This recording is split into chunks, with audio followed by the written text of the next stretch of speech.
এই ঈদের সময়টা আসলে কেমন কাটছে? ছোটবেলার ঈদ, এখনকার ঈদ কিভাবে পার্থক্য করেন? ফখরুল ভাই, আপনি তো এই সাংবাদিক জগতের সাথে আপনারা জড়িত। অনেক কিছু আপনারা জানেন, অনেক কিছুই আপনারা দেখেছেন। নতুন প্রজন্ম যারা, তারা অনেকেই জানে না। আমাদের রাজনীতিবিদদেরকে নিয়ে এই টেলিভিশন, পত্রিকা, মিডিয়া সুযোগ পেলে কিভাবে রাজনীতিবিদকে ছোট করতে হবে, কিভাবে তার রাজনীতিবিদকে বিব্রত করতে হবে। কিন্তু এই রাজনীতিবিদরাই কিন্তু এই দেশের স্বাধীনতা বলেন, বাংলাদেশের সার্বভৌমত্ব বলেন, বাংলাদেশের গণতন্ত্র বলেন, সবসময় কিন্তু এই রাজনীতিবিদরা এগিয়ে এসছে।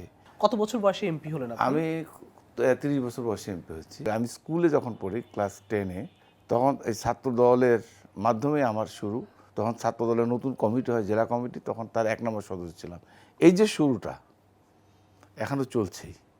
১৯৮২ সালের ২৪শে মার্চ এরশাদ যখন ক্ষমতা টেক ওভার করলো, বিএনপির কাছে ক্ষমতা নিল, ওই যে জেলে যাওয়া শুরু ১৯৮২ সাল, আর শেষ হচ্ছে ২০২৪। তাহলে হিসাব করেন, প্রায় ৪৪-৪৫ বছর, অর্থাৎ এই দীর্ঘ পথ চলা। অর্থাৎ ৮২ সালে আমার রাজনীতি, অনেকে যারা এই অনুষ্ঠানটা দেখছেন, নতুন প্রজন্ম, তারা হয়তো আশ্চর্য হবেন, ১৯৮২ সালে দুলু সাহেব জেলে গেছে। ১৯৮২ সালে ২৪শে মার্চ এরশাদ যেদিন ক্ষমতা নিল বিএনপির কাছ থেকে, জেলে যাওয়া শুরু করলাম। সর্বশেষ এমপি হলাম, মন্ত্রী হলাম, বিএনপির নেতৃত্ব, রাজনীতি, জেলা। প্রথম কত সালে এমপি হলেন? ১৯৯৬ সালে ১৫ই ফেব্রুয়ারি ফার্স্ট, তারপরে ১৯৯৬ সালে ১২ই জুন, ২০০১। আর এই দীর্ঘ প্রায় ১৭-১৮ বছর তো কোনো ভোটে অংশগ্রহণ করতে পারিনি। প্রত্যেক ভোট ২০০৮ সালে যখন ভোট হলো, তখন আমি ২ বছর জেলের আগে আমি গেলাম। আমার স্ত্রী সাবিনা ইয়াসমিন ছবি আমার নির্বাচনী এলাকায়, আমার জায়গায় সে নির্বাচন করলো, সে ভোটে জয়লাভ করলো, বিজয়কে কেড়ে নেওয়া হলো। আবার ২০১৪ সালে যখন আবার ভোট আসলো, তার আগে আবারও প্রায় জেলখানায়, তখনও প্রায় ১.৫ বছর জেলখানা।